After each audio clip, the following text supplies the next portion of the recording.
spending time with her husband, friends, family, including her 12 grandchildren. In her spare time, she connects and celebrates with the women involved in motorsports, taking you behind the wall about their journey of life, racing, and how they juggle everything to make it all work. Welcome to Racing Girls Rock Podcast. Strap in, window nets up, the pedals are down, and when the green flag drops, we go.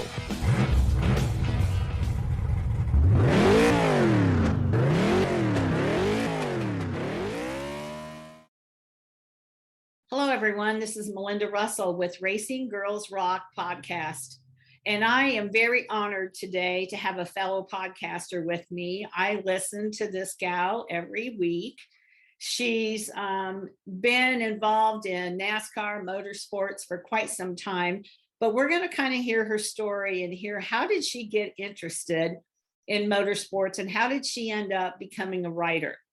So my guest today is Kelly Crandall. Kelly's been on the NASCAR beat full-time since 2013, and she joined Racer as the chief NASCAR writer in 2017.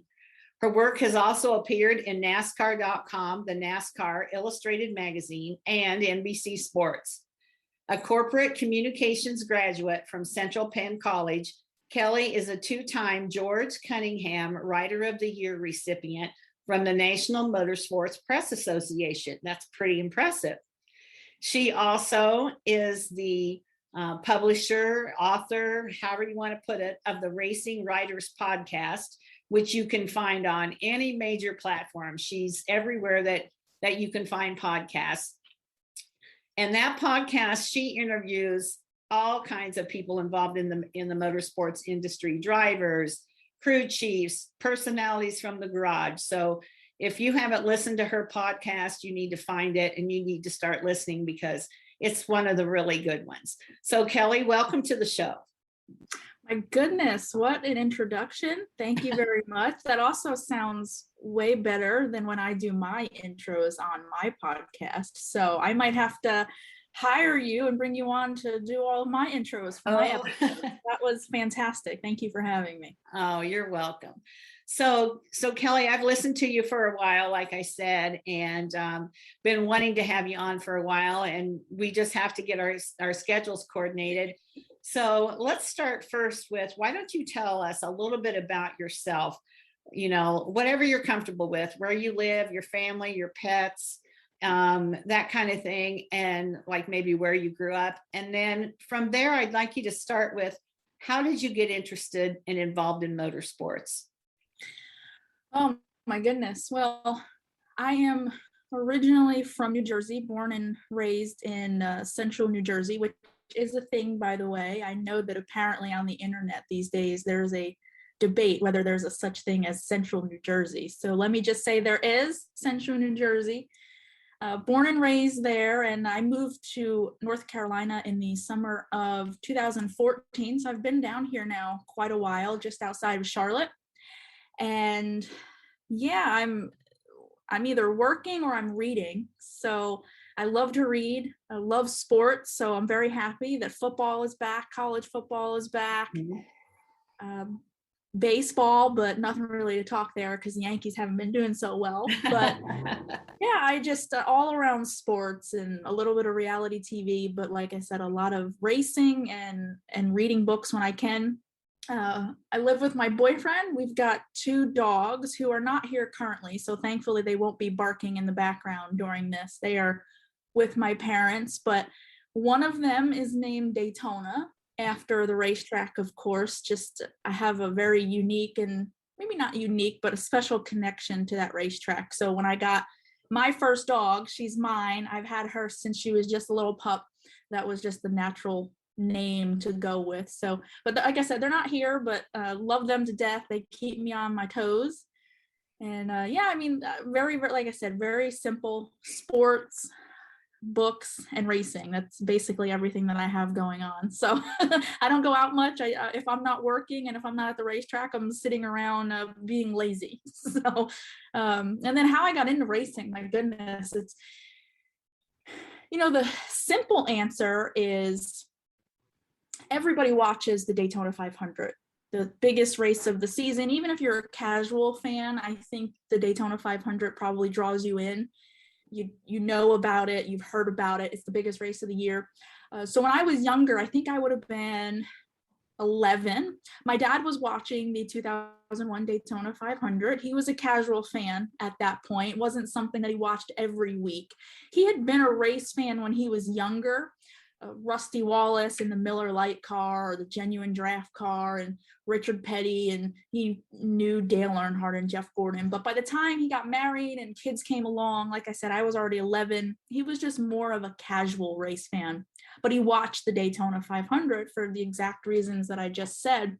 So he was watching that day. I was not watching. I wasn't paying attention, but naturally after Dale Earnhardt Sr. died, that was all anybody talked about.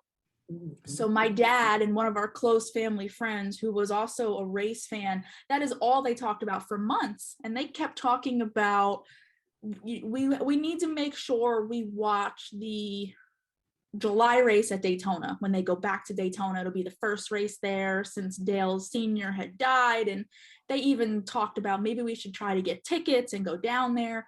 So I just kept hearing about this race, and I just kept hearing about NASCAR. So they didn't end up going to the race, of course, but I had heard about it so much that when that race came around, I sat down and watched it. And I tell people that as far as I can remember, I did not move from in front of the TV all night. And that was absolutely, legitimately all it took was that race. I was completely hooked from the speed and the sound and the sparks under the lights, and just obviously the storyline of that race. And the rest is history. Hand across my heart, that the rest is history. That was all it took. Well, isn't that kind of the truth about how many of us became fans of NASCAR? It maybe took watching that one race with your dad on TV. Maybe it was your first actual visit to a racetrack with a family member, or maybe, whatever it was. Sometimes it's just that one experience, and it just reaches in and grabs you almost, doesn't it? To where you're hooked and you have to watch the next race and then the next race, and then we're hooked for life. Yeah, absolutely. And that's why I tell people all the time that watching on TV is great, but you need to come experience it in person. You need to appreciate the speed and the sound and the smells. The very cliche, you have to let it hit your senses. Yeah. And you can't do that through television. And unfortunately, with television, you're only watching what they show you. So if you come to the racetrack, you can experience it yourself. You can see the entire race. You can see. So I tell people the same thing. It's great to watch on TV, and I'd love to say go to YouTube and look at this clip and look at that clip, but until you come to a racetrack and get that first person experience, I think you'll understand it and appreciate it a little bit better. Oh, absolutely. And it's just like watching football on TV or going to the game. You have to smell the hot dogs, and as far as NASCAR, you have to hear the roar of the engines. You have to smell the fuel in the air. And it's just the whole atmosphere and the crowd and everything. You can't explain it to anybody. They absolutely have to come and experience it for themselves. And I know that once they do, we have more fans. I took my granddaughter and her boyfriend to Texas to the race. They live in Texas, and neither one had been to a NASCAR race. And my granddaughter's father had raced, so she had been around it a little bit, but her boyfriend had never really been interested in racing at all. And we were sitting there, it was 100 degrees that day. It was miserable. But the questions, he had all kinds of questions. Well, why are they doing that? Why is he pitting and nobody else? And all these different questions. And he said, I had no idea what it was like. And so now I've got 2 more fans, and that's really all it takes. And I love exposing people to a live race, even if it's a short track, even if it's Kalamazoo Speedway, just getting them there one time and they're hooked for sure. Again, absolutely. I mean, nothing beats being able to feel it and see it and smell it. And then just if you get to interact with drivers, or you get to interact with other fans, and just that whatever access you have, you're not going to get that same experience on television. No, absolutely not. It's interesting. I also am a big fan of the Dale Jr. Download. And he was talking last night on his podcast about how his view of racing has changed since he's been in the broadcast booth. And even, he raced the Xfinity race a couple weeks ago, and he tangled with a couple different guys, and he interviewed them on his show. And he said, it's made me a better announcer, because I was back at like 15th or whatever, and we don't see those cars on TV very often. And so, you see the leaders, and you see when the wreck happens. But when you're at the racetrack, maybe you've picked out car number 27, and he's really not anybody that anybody's heard of, but you like the look of the car. And so you're going to follow him around that track as he goes around. And it just makes it more interesting that you can see everything that's going on, not rely on just what the TV is going to show us. Mm-hmm. Yeah, that's always been my biggest, I wouldn't say complaint, but my biggest argument is that if you go to the racetrack, you see a lot more. You're not handcuffed by what television wants to present to you. Right. And the thing about that too, and I always feel bad for those drivers who have worked hard to get those sponsors, because we know how difficult that is. I don't care if you're the number 1 driver like Kyle Larson, or you're the number 40 driver. It's just as hard, and really it's more difficult if you're not winning races and you're not on TV very much. So getting those sponsors is difficult, and they deserve some TV time. They deserve some mention and some show. And so I feel the same way. I feel like they need to show a little more of the whole experience, and not just the lead cars, or the first 10 cars, or whatever it might be. But we're probably not going to change that, Kelly. I think that's way above our pay grade. So anyway, we'll have to just go to the track like we do, and enjoy it, and encourage other people to do the same. Yeah. Again, that's all you can do, is just go to the track, and then you can see what you want to see and focus on what you want to watch. Right.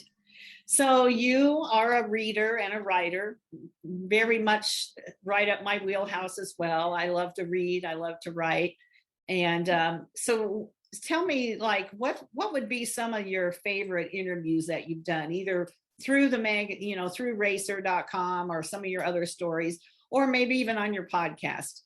Have you got a few that maybe you would say were really your favorites, or an unexpected surprise good interview that you weren't expecting? Yeah, I get asked this every so often, and I keep telling myself I need to sit down and come up with a list so I have an answer, and I have yet to do that, because they all run together after a while. But I will say, with the podcast, what surprises me, I think, with the podcast is how open people have been. And maybe they're not, but to me it feels like they're pretty open, and they're pretty engaging. So that always surprises me, that they feel comfortable enough to do that. If we can laugh about whatever, I take great pride in that, because it shows that they're comfortable, they're having fun. Chris Gale is an upcoming guest on the podcast. I've already recorded it, and we had so much fun. And I was just not expecting that, because I have interacted and done things with Chris before. And he's a great guy, but I don't know if I was just thinking, okay, he's going to be crew chief mode, and we're just going to have a straightforward conversation. But we laughed the entire time. He was telling great stories about how he got to NASCAR and things he's experienced. And we got off on such a good foot because we were laughing before we were even recording, because we were bonding over the fact that we both cover up the cameras on our laptops because we're paranoid like that for some reason. So between that and how honest he was about when he was moved from the Cup Series to the Xfinity Series at Joe Gibbs Racing, which frankly was not his plan, that was not up to him. The fact that he was so open about, I took that as, okay, I'm going to go whip everybody's asses then. My car and my drivers, I'm going to go try to win every race and prove to people that, okay, you put me here, well, now I'm going to make everybody else's life miserable. Yeah. So interviews like that stand out on the podcast. You know, Jimmy Johnson was a really good one because I appreciated the fact that one of the questions stumped him and he said he'd never been asked that before. And Jimmy Johnson's been racing for how many years, right? 15, 20 some odd years. So I took a lot of pride in that. Written stories, I mean, there's been so many. One of the ones recently, and it's from actually NHRA, was just to be able to sit down with Alexis DeJoria of the Toyota camp, and how open she was about the end of her marriage and how she had to step away from racing to try to save her marriage and what her family was going through. The fact that she, again, opened up and put her trust in me to tell that story meant a lot. I sat down years ago with Joey Logano and we recapped. At that point, he was getting ready to make his 300th start in the Cup Series, which was a milestone, it's a big number. So I wanted to do a story on just start 1 to start 300. And, you know, him going through these moments in his career of hearing he's going to lose his job at Joe Gibbs Racing and everybody saying he should lose his job. And, oh my gosh, what am I going to do next? So going through stuff like that has been great. I mentioned Jimmy, but doing a one-on-one with Jimmy in his motorhome and being able to really dig into his psyche of what it was like those last couple of years when that team was just terrible. To be a 7-time champion and win 80-something races and be a consistent top 5 driver, to all of a sudden you're struggling to make the playoffs. Right. To sit down with him for 20, 25 minutes and get an idea of how dark it was, you know, in his mind when that was happening. So there's definitely ones that stand out. So I do need to sit down though and start putting a list together because I'm sure I'm missing a bunch. Yeah, absolutely. And I know what you mean about things start to run together. You know, I've not written near as many stories as you have because I've only done my magazine since 2017, but I've written 350 some stories.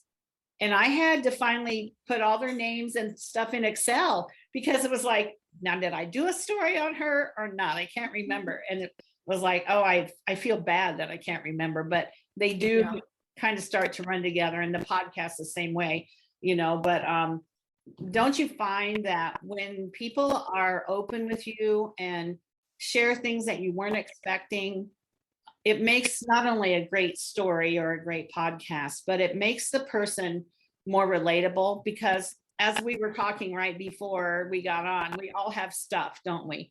We all have things we go through, and drivers are no different. They're people just like us, and crew chiefs and all those people.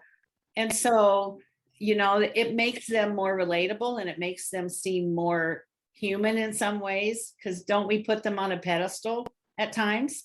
Yeah, I think for me, certainly with the podcast, it makes it easier to tell those stories, because with the podcast, I don't want to talk about what happened Saturday night at Daytona. I don't want to talk about what happened Sunday afternoon at Las Vegas. It's not about what happened on the racetrack.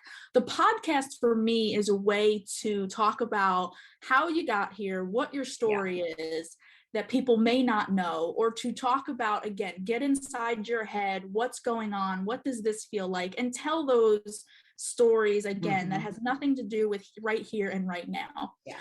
I try to do that too with feature stories. And it's funny because I was just having a conversation with one of my editors this week about that, of I feel like I've gotten away from that recently. It was almost like the pandemic hit and all the access went away. And so you're not really spending time with people. You're not really observing. I'm not doing those feature type stories that I normally like to do, but I love to tell those stories. Yeah. Again, my job, yes, is to report news, and my job is to go to the racetrack and tell you what happened in the race. But I enjoy, again, telling stories and getting to spend time with someone of how did this feel, or again, what do you have going on in your life? If they're at the simulator, just telling stories that don't have to do with running 500 miles at Las Vegas. So and it makes them more relatable, because again, you're not just talking about what happened on the racetrack. Everybody saw what happened on the racetrack. So it does. It's fun to tell those stories and for me to get to know the drivers, the crew chiefs, whoever it may be. But I also think it helps readers and it helps fans just better understand these are normal everyday people that have jobs to do, and sometimes that job is really hard. Yeah, absolutely. And it isn't even the fact that 500 laps on a hot day is really hard on your body and all kinds of things, but there's a lot of things they go through that the normal, you and I don't go through. I can walk down the pit lane area and I'm not being surrounded and wanted autographs, right? But they can't really go anywhere without somebody wanting something from them. And I know they get a lot of crap sometimes about the way they act, but put yourself in those shoes. It would get old. It would really get old. But guess what? That's part of their job. They know that. And so they typically, are very gracious about autographs and pictures and whatever, but you can understand why sometimes they're not, because it would get old. It'd be like, I just want to go get a drink. I didn't want to sign 10 autographs. I think you take it you take it on a case by case basis, but there's a time and a place for everything. I don't know if I would want to disturb someone as they're about to climb in the race car, and drivers say the same thing. There's a good time to really try to get that interaction with them. But that's a separate conversation. That's a case by case basis. Yeah, that's true. So Kelly, what's your favorite thing about your job, about what you do? That's a good question. I think it's just being able to tell stories. Obviously I love racing. I love watching what happens, and the fact that I can walk, into a garage area and reach out and touch a race car. That's so cool. The fact that I can obviously interact with a Denny Hamlin and a Kyle Busch and a Joey Logano. But to me, it's the stories. It's trying to come up with story ideas. I've been doing that here recently, as I just said, trying to come up with and get back to telling feature stories of, okay, what's going on? What, who haven't I done something with? Who has something going on? I think that's what it is for me, is because every day is different, right? I don't wake up and be like, okay, well, today I'm going to do this, this, and this. No, today I'm going to wake up and, okay, what do I need to do for the podcast? Is there a podcast that needs editing? Is there a conversation that I can schedule with someone? Then it's thinking of all those questions. Is there a media availability today? Literally every day is different. Right. And every week is different, and every race brings a new storyline. So I think for me, it's just what stories need to be told. Yeah. And that's the beauty of what we do, because I do a lot of things very similar to what you do, is that you never know when you get up what the news is going to tell us, or what's happened overnight, or, after like the weekend, there was all the controversy at the race, and there's just so many storylines that you can find if you're looking. And it's not the same as going to a job every day that is pretty repetitive. Our jobs every day are different. And today I get to talk to you, and in a couple of days I'm going to talk to another young woman. And it's a pleasure and a joy to meet all of you, because then I feel like hey, Kelly's my friend. I've met her. I've talked to her. I know who she is. I know about her. I know she has a dog named Daytona, and these kind of things. And then when we do meet for the first time at a race one of these days, then it'll be like we've already met in some ways and we've already become friends. And that's the part I love about what I do is, yes, telling the stories. That's why I started the magazine. That's why I do the podcast. And then making friends. I usually say if the podcast goes away, the magazine goes away, I'm still going to know Kelly Crandall and I'm still going to have her as my friend, and nobody can take that away from me. Yeah. I mean, it's a wonderful community. I've gotten to know many people through social media, even before I became a writer. I was using social media to network, but just meet other fans. And now there's people that even as I'm a writer that I still know because we were fans together, and they'll reach out to me and they'll say how cool it is to follow now what I'm doing. Yeah. Or get to work alongside people that I followed for the longest time. And it's the same thing with fans, is go to races, because I would do the same thing with my dad. My dad and I would go to races and just meet other fans and just bond over racing and what you saw that day, and you want to talk about what's going on the racetrack. So it's a great community, and like anything, I mean, it is what you make it. So it sounds cliche, but if you want to come here and make fans or make friends, you can certainly do that. Absolutely. Absolutely, for sure. So Kelly, is there anybody on your list that you would like to interview or write a story about that you haven't done yet, or you haven't had the opportunity? Is there somebody that's your burning story? No, not really. I mean, I keep a list of guests I would like to get for the podcast. And it's just a matter of asking. I mean, they're either going to say yes or no. Whether it's the podcast or whether it's a story, I don't really have I don't really have that white whale out there. Yeah. But I do keep lists. I'm a big list person in general. I have to write everything down. Me too. I don't know why, but the older I have gotten, the easier it is for me to forget things. And if I don't see it in front of me, then I either A, won't remember to do it, or I won't feel, I just won't have the energy to do it. So I have to write everything down so it stares me in the face. So I keep lists of podcast guests and who I would like to have, when, if I'm getting someone scheduled, if I need to send a request. And then with stories, I keep a notebook of just story idea and how I would do it.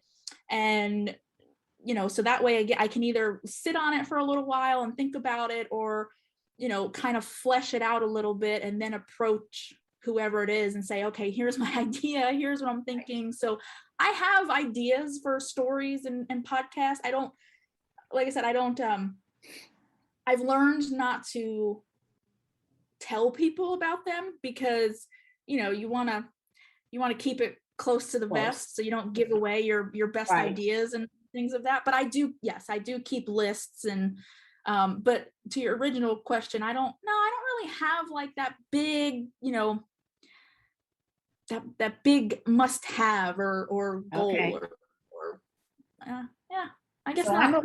I'm a list maker as well. I always have been. And yes, I have a smartphone and I do put appointments and keep track of things in there, but I also have it's called Happy Planner. It's a paper planner. I can't get away from it. I was a scrapbooker. I love paper. I love colored pens and all that kind of goofy stuff. And I'll just tell you, Kelly, you're half my age or less, or more than half my age. And it's even more important as you get older to have those lists. So don't stop. Yeah. That's a good habit. I've been telling people that I should probably have stock in Post-it notes because, like I said, Post-it notes, and I love journals because again, I can just, keep story ideas in journals. Yeah. I do journal also, but that's not what we're talking about. But I love notebooks, journals. Yeah. I use legal pads for the podcast, and just stick it. Yeah. I have just notes everywhere. You're a paper person just like I am. We have a lot in common other than like I said, you're way younger than I am, but you're still have that inside you, the writing piece, the reading piece. That's your passion, and it comes out in your stories and in your interviews because you can hear it. I can hear it when I hear you interview somebody. I know that you're enjoying what you're doing. And so that makes the podcast and the story all that much better. It's not just a job to you, it's your passion.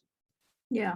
And again, with the podcast, you can't fake it because people are hearing it. It's audio. So for me, it's really cool that whether it's you or anyone that sends me messages and says either how good the conversation was or how much you could tell I enjoyed it or the guest enjoyed it, because again, you're hearing it right from someone. And that's why I'm a fan of podcasts myself. I became a fan of podcasts.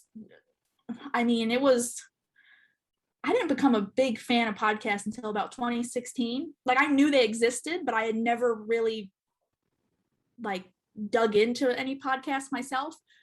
I got into podcasts in 2016 because I was working for NBC, and a lot of what I was doing was sitting on my computer all day and overseeing the website. And, it's not like I was just laying around, like I had to be logged in. So when I was logged in for 8 hours a day, I was like, okay, what can I do while I sit here? So I got into podcasts, and that's why I love podcasts, is because you can hear from the person. Right. It's their words directly from them. It's hopefully not edited, it's exactly as they say it. You can hear their emotion, you can hear the context. So I keep that in mind when I do my podcast, that they're going to be able to tell whether you're enjoying it or whether you think somebody's lying or trying to fake it. So I appreciate you saying that, because I do think that's one of the great things about the podcast, is whether it's me or whether it's the guest, I think we've been all pretty genuine in the conversations. I think absolutely. So maybe my final question, and then I'll let you have a chance if there's anything else you want to share, is when Kelly's all done and done with her career and moves on to whatever it is you're going to do when you're my age or whatever, what do you want to be best remembered for? Oh my gosh. I haven't thought about that yet, Melinda. That's well, you're young, that's why. Yeah, that's way off, right? It is way off, but you're heading that way. You're heading that way. The only times I have thought about that is in my moments of self-pity, when I have felt like I am at the end of my, like I'm not gonna be able to do this anymore because the money's gonna run out or I'm gonna have to give it up. That's the only time I've ever thought about that. But it's mostly been when I'm having a nervous breakdown and crying on the floor. Yeah. I mean, I think like anyone, first of all, hopefully people thought you're a nice person, obviously.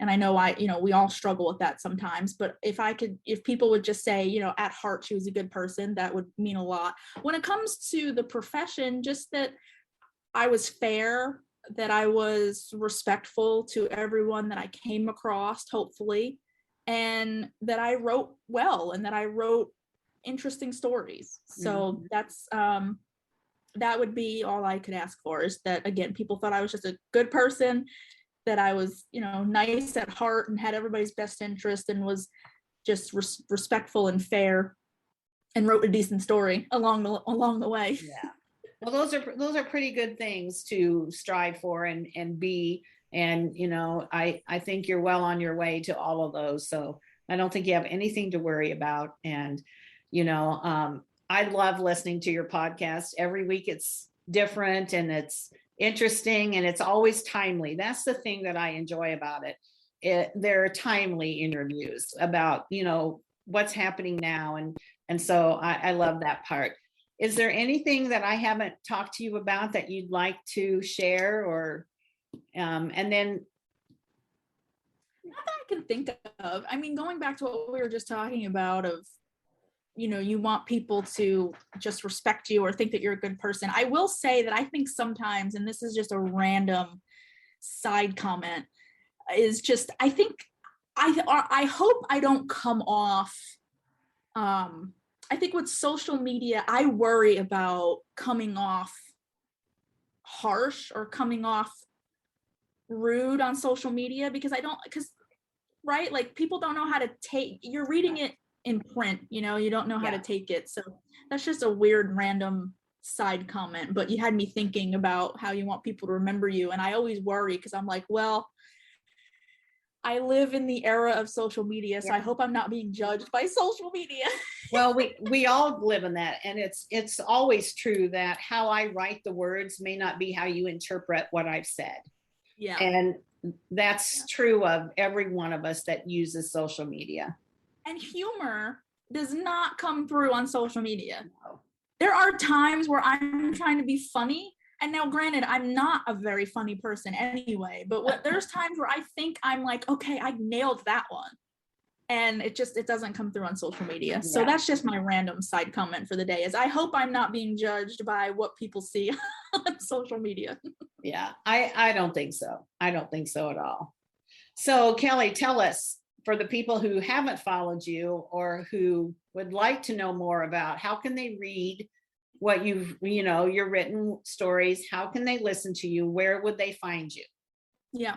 Well, obviously racer.com is the number one place. So NASCAR is my primary job, but I will say Racer has been fantastic in letting me dabble and do some more NHRA stuff. So every so often you might see an NHRA piece from me, but a lot of NASCAR. I am the only NASCAR writer over there. I mean, obviously we have some contributed things from Eric Johnson, I believe, is from Monster. So he's always got some interesting Kurt Busch or Ricky Stenhouse stuff, but it's me over there. So racer.com for NASCAR and maybe some NHRA stuff.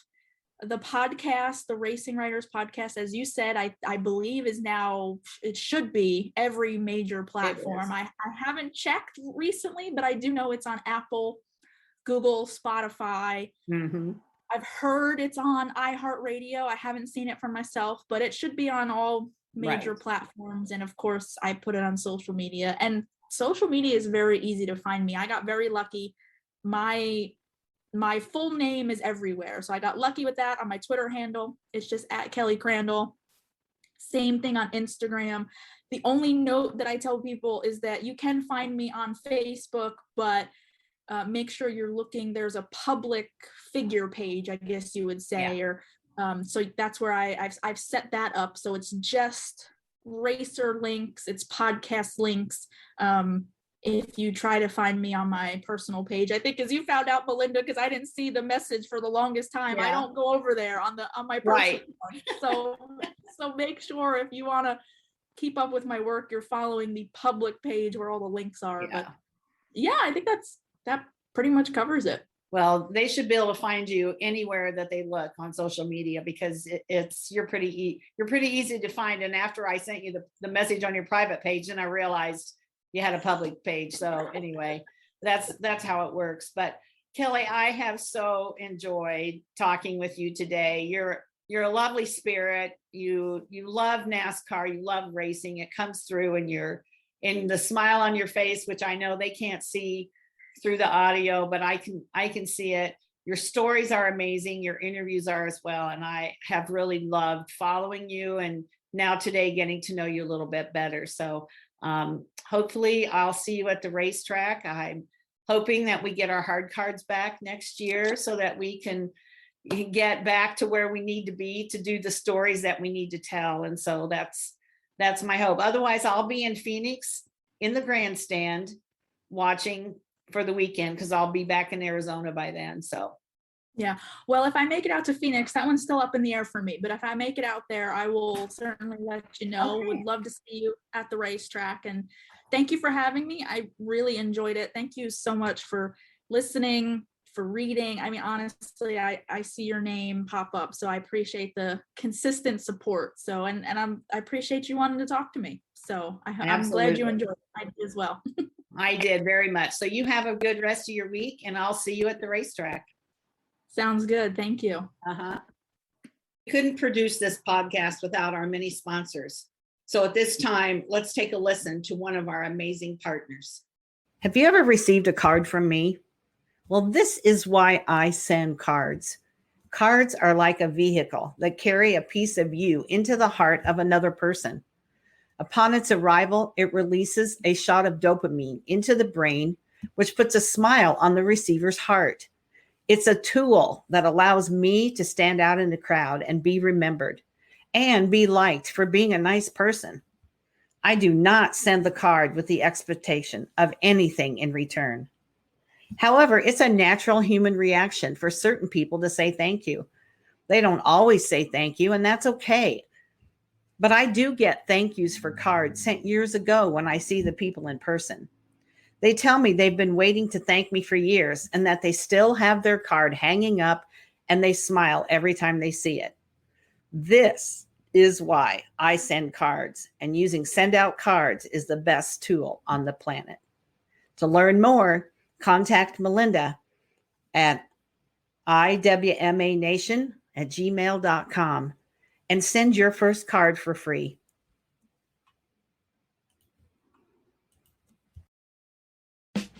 Thank you for listening to Racing Girls Rock Podcast. Follow us on Facebook at International Women's Motorsports Association or on Instagram and Twitter at the IWMA Nation. And if you know someone that should be on our show, drop us an email at iwmanation@gmail.com.